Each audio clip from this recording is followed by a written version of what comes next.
Good evening to you all. Today's topic is building a Christian home.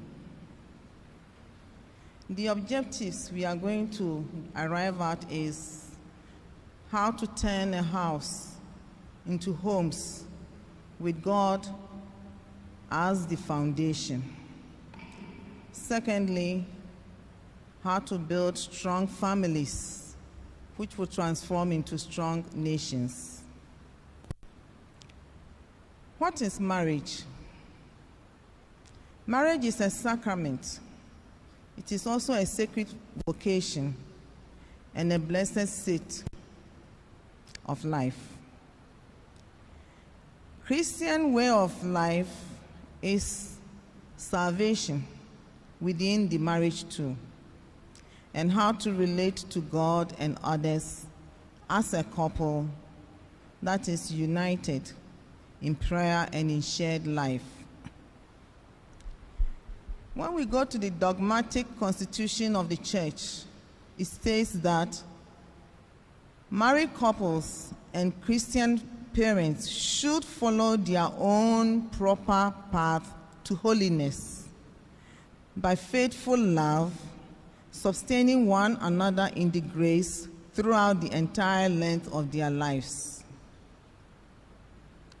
Also, marriage is a sacrament where the husband and the wife are co-builders, working with God from the beginning. You know, when the man and the woman come before God with the priest as the witness, the solemnity that goes on is between the man, the woman, and God. That is why I say they are co-builders with God from the beginning. And God is the architect of every marriage, whilst Christ is the rock upon which the marriage is built. Christian home. What definition do we give to a home? A home is a place. It is also an atmosphere where one is very eager to be. The first home that God created was a garden. So we should imagine that the home should be as beautiful as a garden. And so it should be a place of enjoyment, beautiful, peaceful, and welcoming to everybody and the people within. It should also be a place to tend and make it beautiful. Once you start as beautiful, you have to continue making it, because if you have a garden and you don't tend to it, it will all go bad. So you have to continuously do that.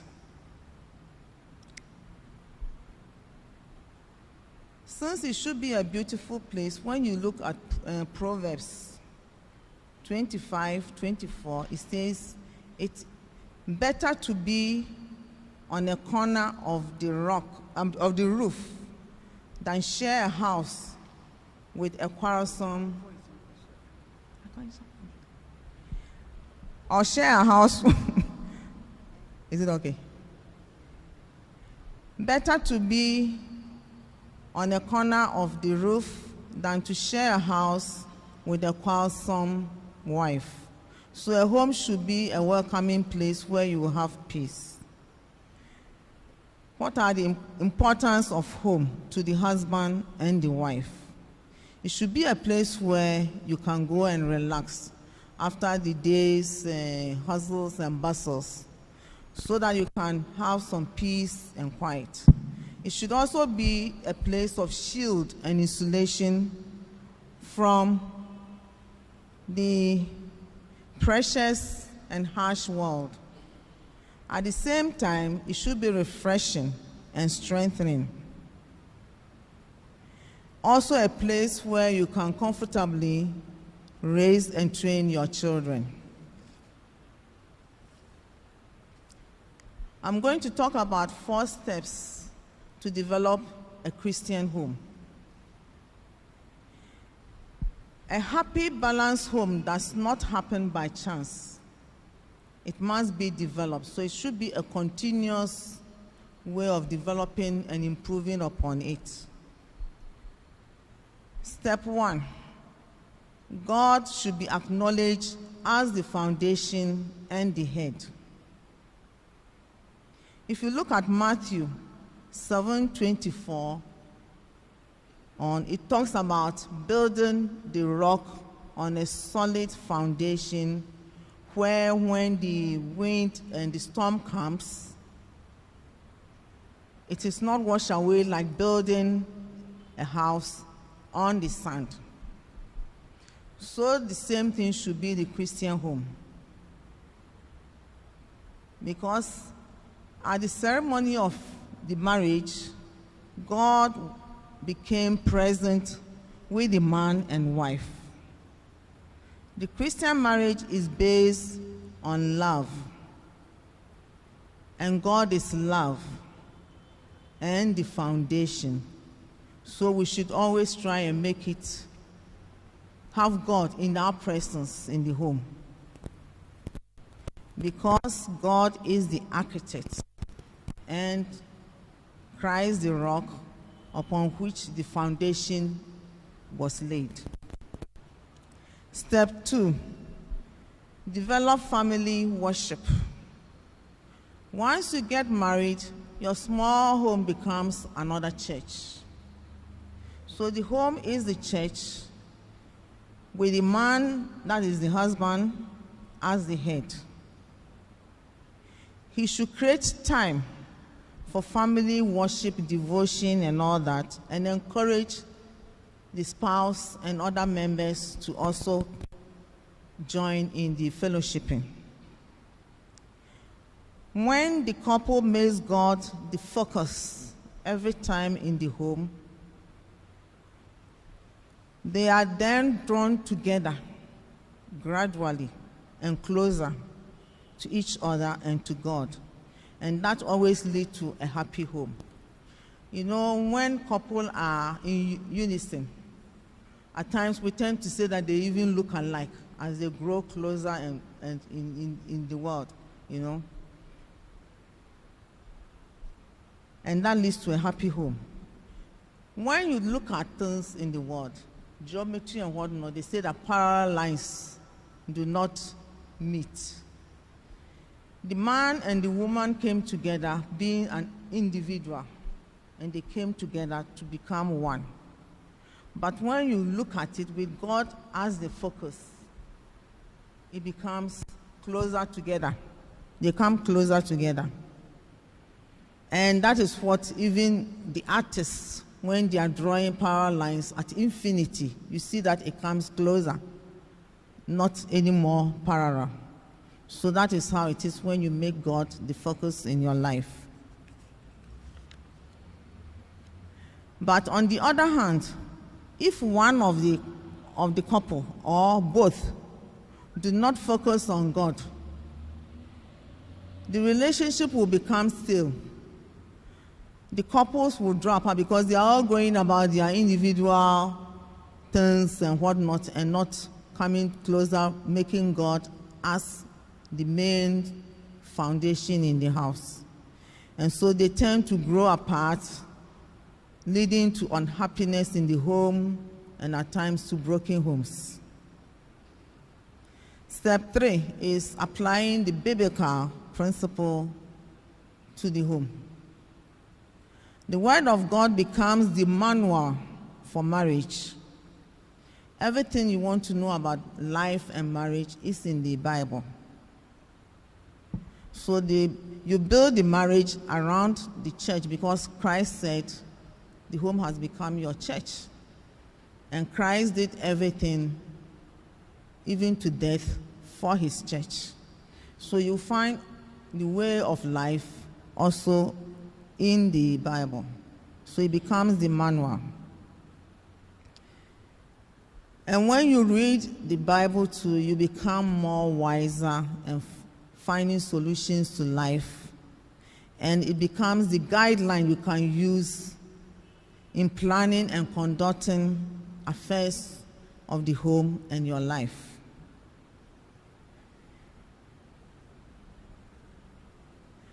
At the same time, you can keep your individuality, but then you will be able to know when and at what times you have to become a couple and do things in unison. The fourth step, Christian standards and values. Once you develop the guidelines using the Bible as the manual, you will be able to obtain and can then use to follow and guide you as to, one, the type of entertainment that should go on in your homes. What type of parties or whatnot, songs and all that should be played, even the videos and what that should be selectively done and used. Hospitality, those you welcome to your home. What type of people? How will you receive them and treat them? All this can be as guidelines which you have developed from using the Bible.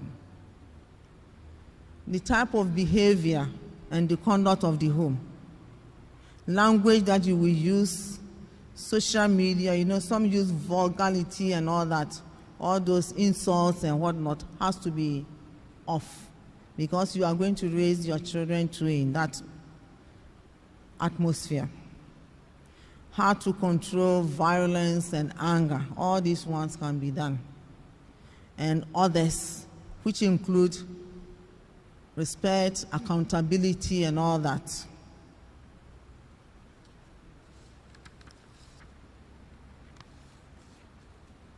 Now, when we look at a Christian home, the Marriage and Family Life Department of the Accra Archdiocese normally conducts the Faithful House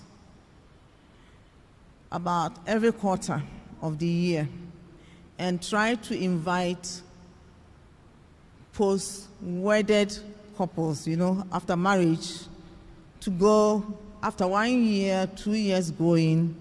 It will be better you attend such workshops so as to know how to build your home, and if you are deviating, you are brought back in a way, because if the foundation you started on wasn't strong enough, builders will tell you can always go and fortify in a way. So that is what you get from this Faithful House.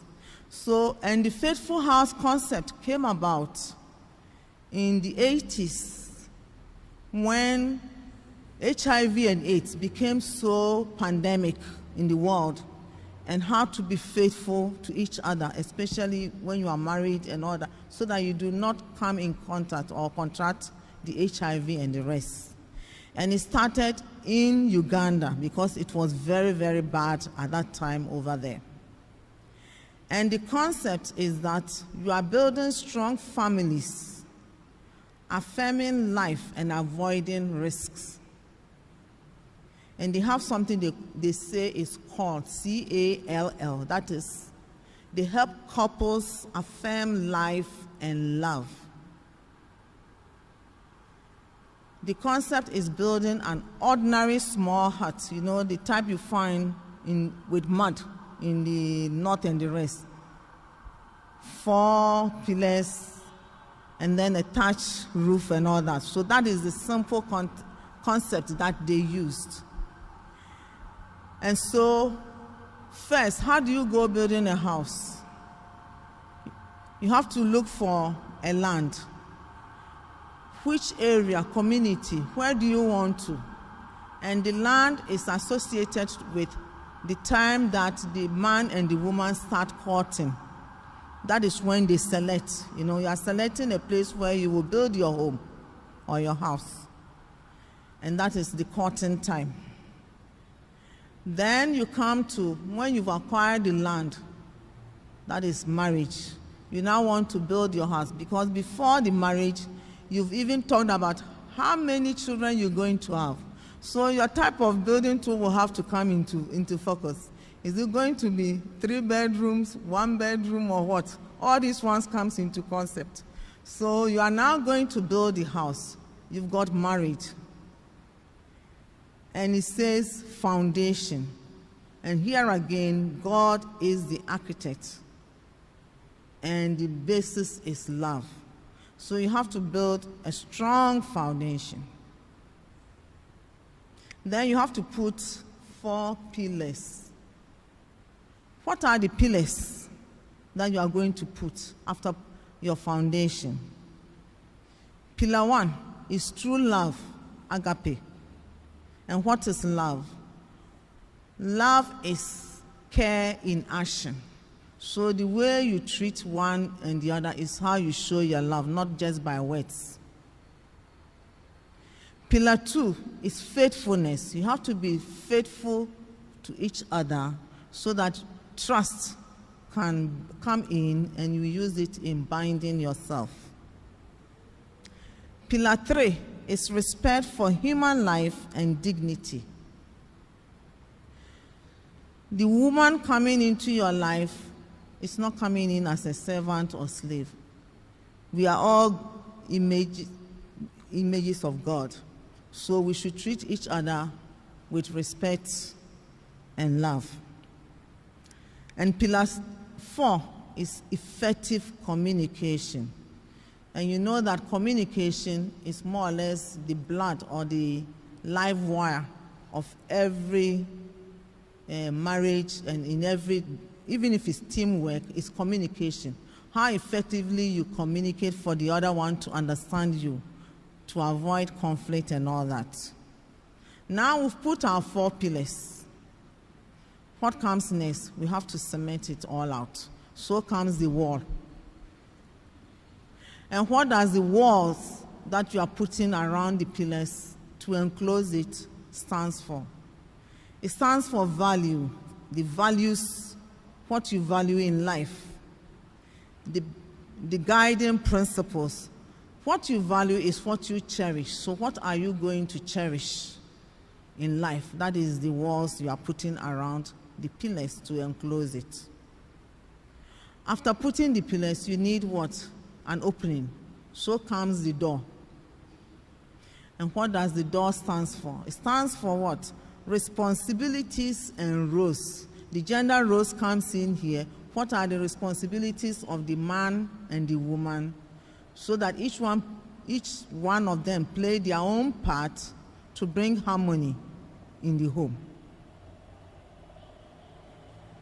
So that comes to, even if you are the one in charge, authority, you know how to be.